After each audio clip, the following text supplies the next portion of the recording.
नमस्कार. आज आपण शिकणार आहोत ओव्याची कढी. ओव्याची कढी दोन पद्धतीने बनवली जाते. एक म्हणजे बेसन घालून आणि दुसरी म्हणजे खोबरं घालून. आज आपण बेसन घालून ओव्याची कढी शिकणार आहोत. ही कढी एकदम हेल्थला छान असते. बाळंतीण बाईला दिली जाते कारण ओवा पोटाला सुदिंग असतो. आता पावसाळ्याच्या सीझनमध्ये ओवा जास्त वापरला जातो. करून बघा आणि टेस्टला एकदम छान असते. चला तर मग इन्ग्रेडियंट्स बघून घेऊया.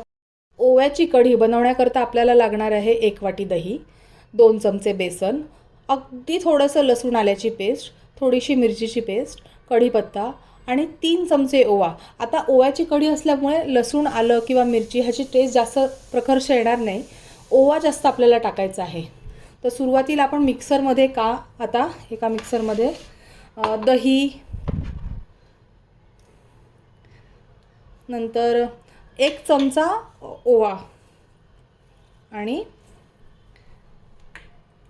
बेसन असं वाटून घेऊयात. बेसन कमी जास्त करू शकतो. आपल्याला कढी घट्ट आवडत असेल तर जास्त टाकायचं आणि कमी आवडत असेल तर म्हणजे ॲडजस्ट करायचं आपल्या आवडीप्रमाणे. आता मी ह्याच्यात पाणी घालते आणि हे छान मिक्स करून घेते.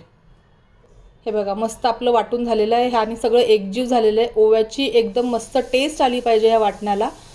आता आपण फोडणी देऊयात. फोडणी करता मी एका गॅसमध्ये तेल तापायला ठेवलेलं आहे गॅसवर. तुम्ही पाहू शकता मी इथे तेल तापत ठेवलेलं आहे. तर मी जे काय मिश्रण केलं दह्याचं त्याच्यामध्ये थोडं मीठ टाकून घेते आधी चवीला. आणि फोडणी देताना सुद्धा आलं लसूण ह्याची टेस्ट जास्त येण्यापेक्षा ओव्याची टेस्ट ही जास्त आली पाहिजे म्हणून फोडणीला आपण ओवा घालणार आहोत. अगदी थोडंसं लसूण आलं चवीपुरतं घालायचं आहे. छान ओवा घालायचा आहे फोडणीला. ओवा तडतडला ना की मग पण त्याच्यामध्ये जी लसूण आणि आल्याची पेस्ट होती ती घालायची आहे. आता मिरचीचं असतं ना आपल्याला कितपत तिखट लागतं.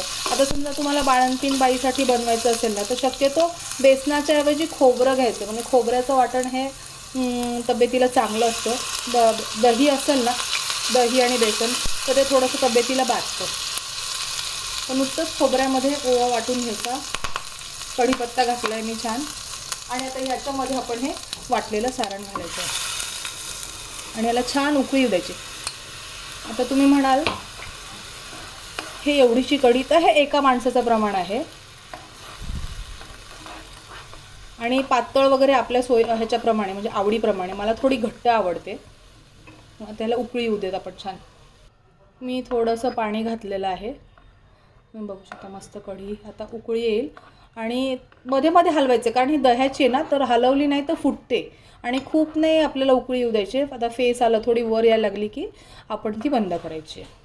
तुम्ही बघू शकता असं मस्त कढीला फेस आलेला आहे ना ती वर यायला लागलेली आहे. एकदम उकळी येईपर्यंत नाही ठेवणार मी त्याला. हलवते आहे कंटिन्यूस मध्ये मध्ये आणि बारीक गॅसवर हे चाललेलं आहे. फार मोठ्या गॅसवर दह्याची कढी कधीच करू नये. ती फाटते नंतर. म्हणजे आपण गॅस बंद केला आणि ती गार झाली की दही खाली बसतं, पाणी वेगळं होतं. तसं होऊ नये ह्याच्यासाठी बारीक गॅसवर चालू द्यायची ती नेहमीच कुठली कढी दह्याची आणि हलवत राहायची मध्ये मध्ये. आता मी त्याला कोथिंबीर टाकली आहे आणि गॅस बंद करते. मी कढी बाउलमध्ये काढून घेतली आहे. मस्त झालेली आहे एकदम छान. तुम्ही पण करून पहा, खाऊन बघा आणि मला सांगा कशी झाली. थँक्यू.